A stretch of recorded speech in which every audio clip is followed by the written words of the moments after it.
شہرت کی محبت پوری طرح سوار ہوتی ہے، وہ درود و سلام کا، ذکر کا، عبادت کا ذائقہ لگنے نہیں دیتی۔ وہ جو کہا تھا نا والذین آمنوا اشد حبا للہ، ایمان والے سب سے بڑھ کر اللہ سے پیار کرتے ہیں، سب سے بڑھ کر رسول اللہ صلی اللہ علیہ وسلم سے محبت کرتے ہیں۔ کیوں کہا گیا تھا؟ اس لیے کہ ان محبتوں کے مقابلے میں ذرا بھی کوئی اور محبت آتی ہے روحانی ذائقہ خراب کر دیتی ہے، ہمارا دل نہیں لگتا، ہم بور ہوتے ہیں، ہم پریشان ہوتے ہیں۔ مسئلہ یہ ہے کہ جس دل میں صرف رب رسول کو ہونا چاہیے تھا وہاں شہرت آ گئی ہے، شہرت کی محبت آ گئی ہے، دکھاوا آ گیا ہے، مال آ گیا ہے، کئی قسم کے ہم نے بت معاذ اللہ اکٹھے کر لیے، اور پھر وہ ساری کیف مستی آئے۔ یہ کیسے ہو سکتا ہے؟ حضرت عبداللہ ابن عمر رضی اللہ تعالیٰ عنہ کے پاس ایک گدھا تھا، ہم پنجابی میں تو کہا کرتے تھے کہ بڑا ساؤ جانور ہے، بڑا دھیما ہے، بڑا اچھا ہے، سواری بھی کرتے تھے اس پہ، اس پر بوجھ بھی رکھتے تھے، اور بھی کئی کام، جانوروں کا چارہ بھی اس پہ رکھ کے لایا جاتا تھا۔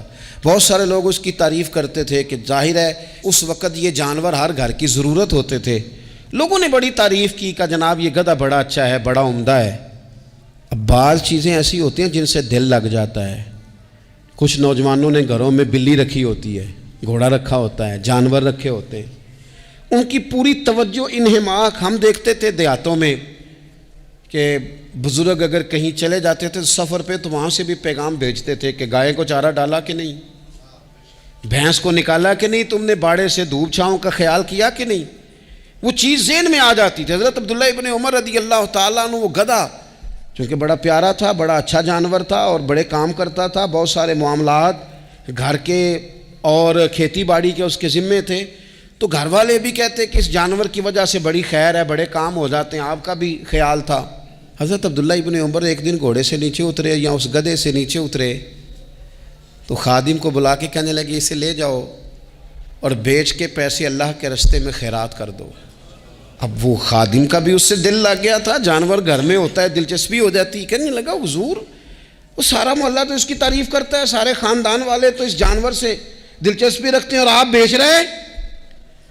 آپ فرمانے لگے جس طرح سب کا دل اس کی طرف ہے نا کہ اچھا جانور ہے، میرا بھی ہو گیا ہے، لیکن میں اپنے دل کو سوائے رب رسول کے کسی اور طرف ہوتا دیکھ نہیں سکتا۔ اعظم بلا سے اپنی وہ ہستی ہی کیوں نہ ہو، اعظم بلا سے اپنی وہ ہستی ہی کیوں نہ ہو، جو چیز اس کی راہ میں حائل ہو پھونک دو، جلا دو ایسی ساری چیزیں جو ان کے راستے میں آتی ہیں۔ فرمایا اس کی طرف توجہ ہونے لگی ہے، لہٰذا میں اسے اب رکھ سکتا۔ مزاج تھا، طبیعت تھی، طریقہ اس طرح کا تھا کہ وہ پھر ایک اور بات بڑی خوب تھی۔ حضرت عبداللہ ابن عمر ان لوگوں کی پذیرائی بڑی کرتے تھے جو خیر کا کام کرتے تھے۔ دینی کام کوئی بندہ بھی کرے اس کی پذیرائی ہو، اس کی تعریف ہو، خیر کے جملے ہوں تاکہ دینداری پھیلے۔ حضرت عبداللہ ابن عمر رضی اللہ تعالیٰ عنہ کو نا غلام آزاد کرانے کا بڑا شوق تھا۔ دیکھیں نا ایک بندہ کسی نے خرید لیا ہے، وہ اس کا پابند ہے، بڑی تکلیف میں ہوتے تھے لوگ۔ غلام 1000 سے زیادہ غلام آپ نے آزاد کرائے، تو آپ جب غلام خریدتے تھے نا تو نظر کرتے تھے جو غلام ذرا زیادہ نمازیں پڑھتا اسے آزاد کر دیتے۔ تو غلاموں نے اس طرح کیا، انہیں پتہ چل گیا، انہوں نے بھی نا لمبی لمبی نمازیں شروع کر دی۔ تو حضرت عبداللہ